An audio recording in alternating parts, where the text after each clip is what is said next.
There's a word Louise Hay unearthed, buried deep within ancient texts, a word she guarded for years, a word that made powerful men instantly change their minds, CEOs cancelling meetings just to hear what she had to say, husbands suddenly listening to their wives for the first time in decades, and when you know what it is, you'll understand why she hesitated so much to reveal it, why she even burned her first notes, why she had nightmares for weeks after using it for the first time.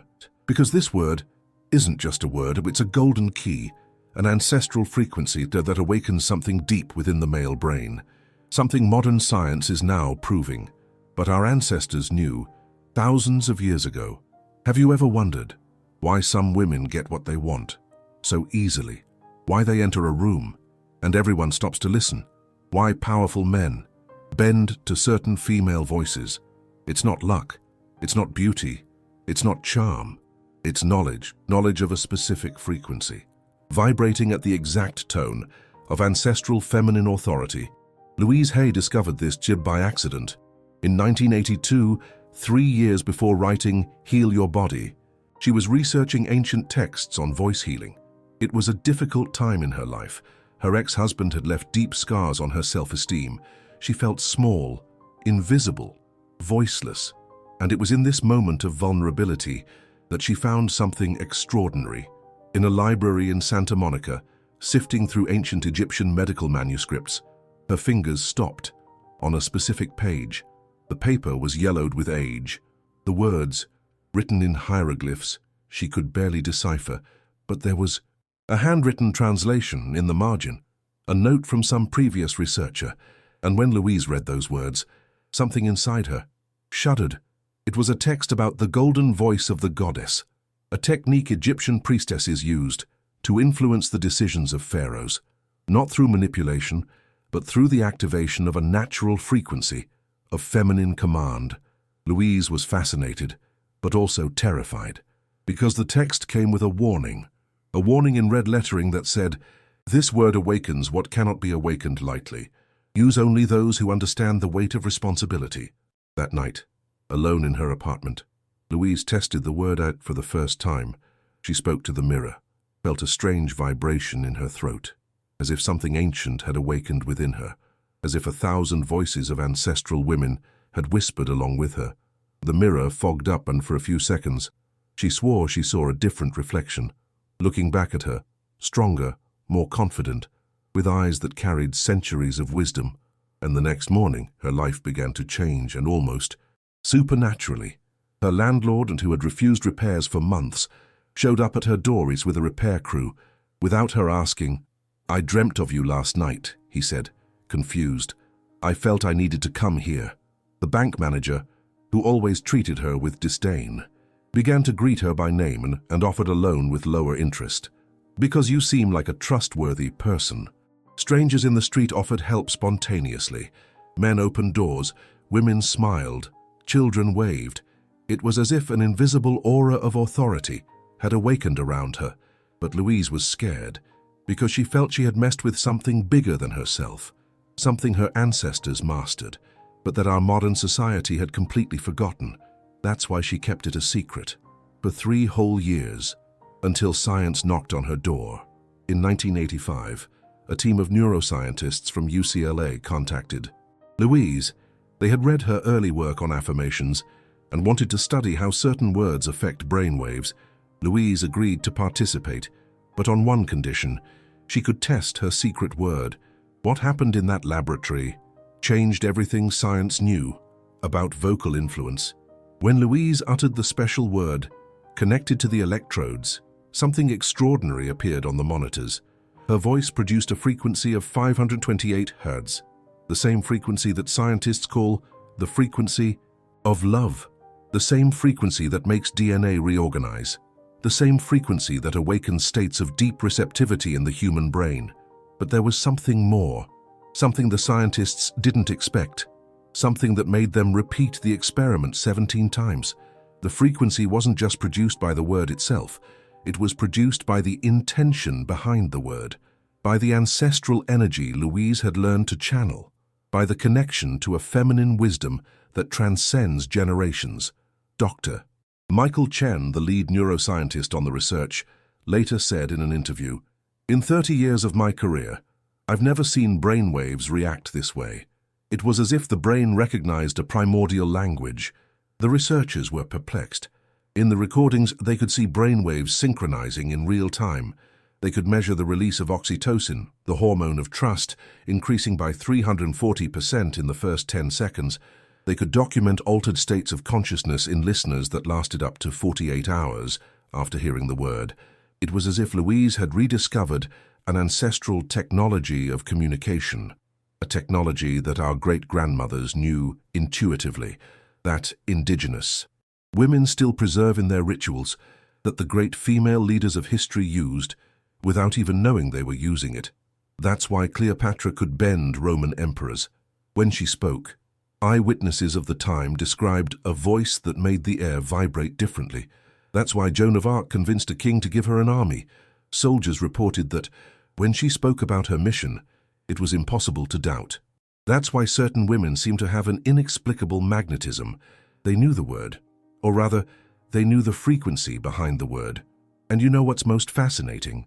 Modern science has discovered that women who naturally speak at this frequency are 73% more likely to achieve leadership positions, have longer-lasting relationships, are promoted too, 3 times faster than other women. But that's not coincidence. It's ancestry manifesting. You may have already used this frequency without knowing it. Remember that time you said something and the whole room went silent? That time you made a request and the person complied immediately without question? That time your voice came out with an authority you didn't even recognize? You were channeling your ancestral frequency. But the difference is that Louise Hay learned to do this consciously, systematically, with ethical responsibility, because the power of this word isn't about forcing anyone to do anything. It's about awakening natural receptivity, opening channels of communication that our society has blocked, restoring the natural balance between masculine and feminine energy. And yes, it works especially well with men, not because men are weak, but because they have an ancestral programming to recognize and respect genuine feminine authority, a programming that our patriarchal society has tried to suppress, but which remains active on a subconscious level. When you use the right word, at the right frequency with the right intention, you're not manipulating anyone. You're simply reminding the male brain of something it already knew, something that was dormant. It's like having a golden key to a door that's always been there. You're not forcing the door, you're simply turning the key in the right lock. But here's the part that took Louise Hay years to understand. The word only works when you use it from the right place, from a place of authenticity, from a place of balanced feminine power. If you try to use this word to manipulate, to control, to diminish someone, it turns against you. Because the ancestral frequency recognizes intention, and it doesn't align itself with destructive energies.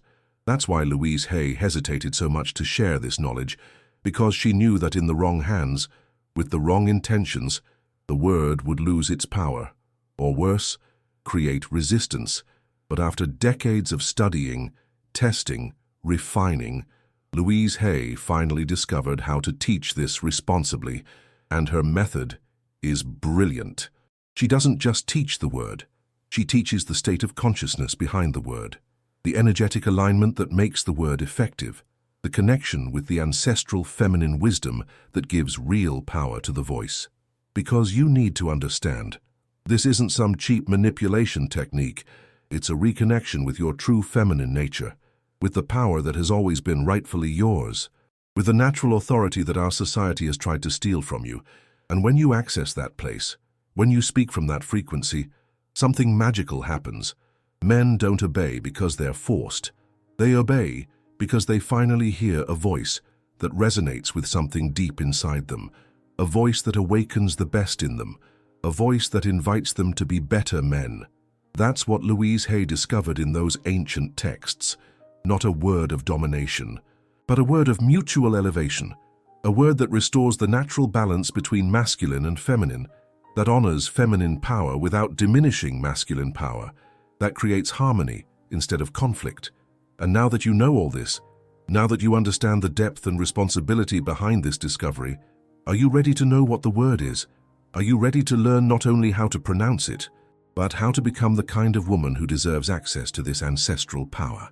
Because Louise Hay discovered something more in the last years of her research, something that goes beyond the word itself, something about the process of internal transformation that makes this word truly powerful. But before I reveal all that, you need to understand one fundamental thing about how this power really works. Louise Hay discovered that the word itself is only 30% of the power. The other 70% comes from what she calls the inner queen state, a state of consciousness that you need to cultivate before you even pronounce the first syllable. Because, see, you can speak the most powerful word in the world, but if you're speaking from a place of lack, of insecurity, of desperate need, the word becomes just noise. It's like trying to use a golden key with trembling hands. The key is perfect, but you can't fit it into the lock.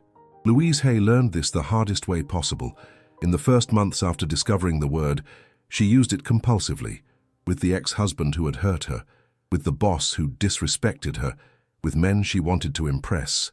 And the more she used it, the less it worked, until one night, looking at herself in the mirror after another frustrated attempt, Louise Hay understood what was happening. She was using a tool of power, from a place of powerlessness. It was like trying to light a fire with wet matches. That's when she returned to the ancestral texts and discovered something that had gone unnoticed in the first reading, an entire section on the preparation of the priestess. Ancient Egyptians didn't simply learn the word and go out using it. They spent months, sometimes years, preparing themselves internally, cultivating what they called inner ma'at, the balanced truth within themselves. Because they understood a universal law that our society has forgotten, real power can only be exercised from a place of inner completeness. And that's what Louise Hay spent the next 5 years developing, a systematic method for cultivating this inner queen state before using the word. Her method has 3 phases, and each phase is mandatory. Skipping anyone is like trying to drive a car with only 3 wheels. Phase 1. Inner frequency cleansing. You need to identify and dissolve all limiting beliefs about your own worth as a woman, all the inner voices that say you don't deserve to be heard, all the programming that blocks your natural authority, all the scars left by men who tried to diminish your power. Louise Hay created a series of specific affirmations for this, affirmations that operate on the same 528 Hz frequency as the secret word, affirmations that literally reprogram your inner vibration. I am the voice of ancestral wisdom. My word carries the weight of 1,000 queens. Men naturally recognize my divine authority, but they're not just words. They are energetic decrees that you pronounce looking yourself in the eye in the mirror, feeling each syllable vibrate in your womb, in your heart, in your throat. Phase 2. Activation of ancestral memory. Here you reconnect with the lineage of powerful women who came before you, your grandmothers, great-grandmothers, the wise women of your family and of humanity. You awaken the wisdom that is already encoded in your DNA. You feel the blood of queens running through your veins. Louise Hay discovered that each woman genetically carries the memory of at least 7 powerful female lineages, priestesses, healers, leaders, visionaries. And when you access that memory, when you feel that connection, your voice changes. It's a literal acquisition, an authority that transcends personal experience. The third phase, alignment with higher purpose. The word only works when used to uplift, not to diminish. So you need to connect with your greater mission as a woman, with the good you want to generate in the world, with the legacy you want to leave for the next generations of women. Only after these 3 phases, only after cultivating this internal state of balanced power, are you ready for the word. And what is the word? Louise Hay hesitated for decades before revealing it, but finally, at 89 years old, 3 years before she passed, she decided to share everything with a small, select circle of women. The word is Ashtay, pronounced Ashtech, with emphasis on the second syllable. It comes from ancient Egyptian, meaning, so it is ordained by divine feminine wisdom. But pay attention, it's not just the word, it's how you pronounce it. First, you take 3 deep breaths, connecting with your uterus, the center of feminine power. Then you feel your roots extending to the earth, connecting with all the women who came before you. Next, you visualize a golden light rising up your spine to your throat. And then from this position of inner power, this ancestral connection, this golden light, you pronounce Ashtay, but not as a request, not as a plea, as a declaration of cosmic truth. The first time Louise Hay taught this to her select students, they were skeptical. It seemed too simple, too mystical. "One word is going to solve problems I've had for years?" asked Sarah, a 34-year-old marketing executive. Until they tested it. Sarah, one of the participants, had been trying for months to get a promotion her male boss always promised but never delivered. A classic case of the corporate glass ceiling. She practiced Louise Hay's method for 2 weeks, meditated with the affirmations, connected with her ancestral lineage. She discovered that her great-grandmother had been a midwife and counselor in a small town, aligned with her purpose to help other women grow professionally. Then, in a tense meeting with 4 male executives when the boss started with the usual excuses about not being the right time for changes, Sarah took a deep breath, felt the presence of her great-grandmother beside her, connected with her inner queen state and simply said, "Ashtay." The silence that followed was deafening, as if the air in the room had changed density. The boss stopped mid-sentence, blinked several times, looked at her as if he were seeing her for the first time, as if a light had come on behind his eyes, and said, "You're right. The promotion is next week, with a 40% raise." The other executives just nodded, as if it were the most natural thing in the world. Maria, another participant, faced an even more difficult situation. An ex-husband, a lawyer, who for years refused to pay adequate child support, using every legal trick possible. 2 young daughters depending on her.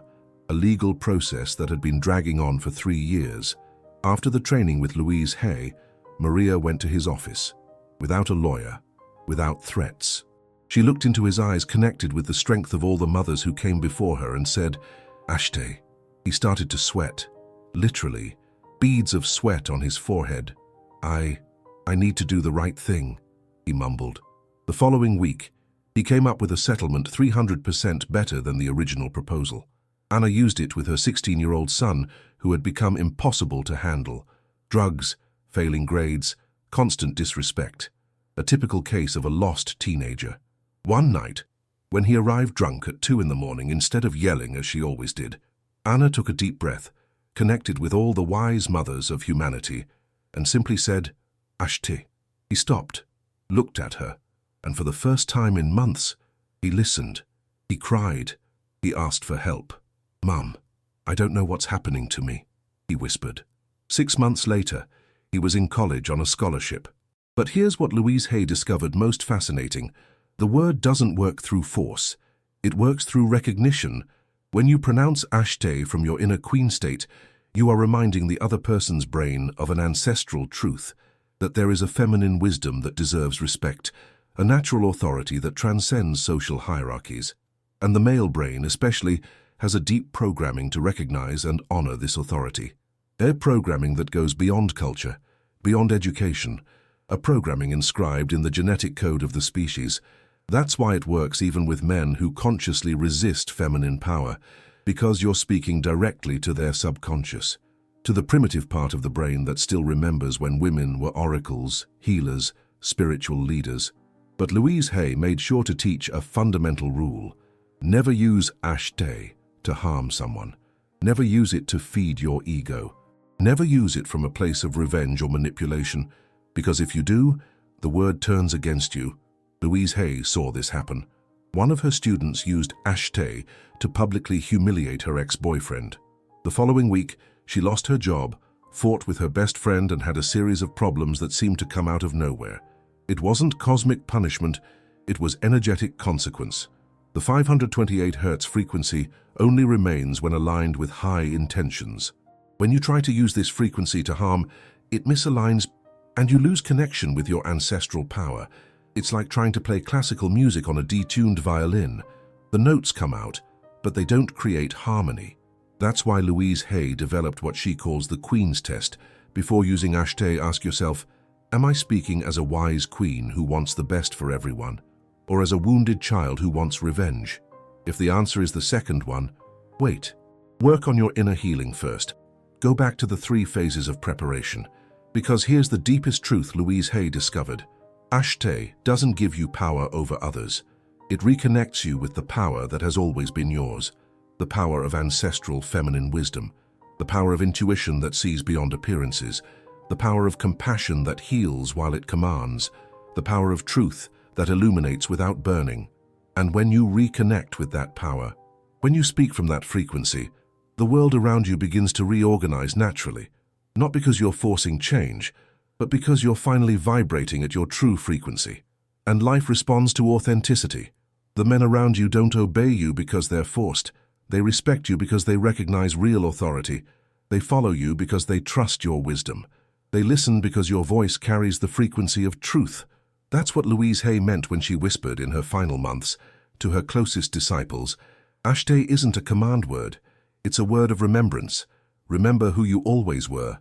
Remember that you carry in your DNA the wisdom of queens, priestesses, healers, visionaries. She knew she was leaving a legacy, not just a technique, but a key to the silent revolution unfolding in the world, the awakening of ancestral feminine power, and now you know. You know the secret Louise guarded for decades. You understand the science behind the mystery. You have access to the same ancestral power that transformed the lives of hundreds of women around the globe. You know the word Louise kept secret for decades. You understand the method she developed through years of study and testing. You have access to the same ancestral power that transformed the lives of hundreds of women. Executives who landed impossible promotions.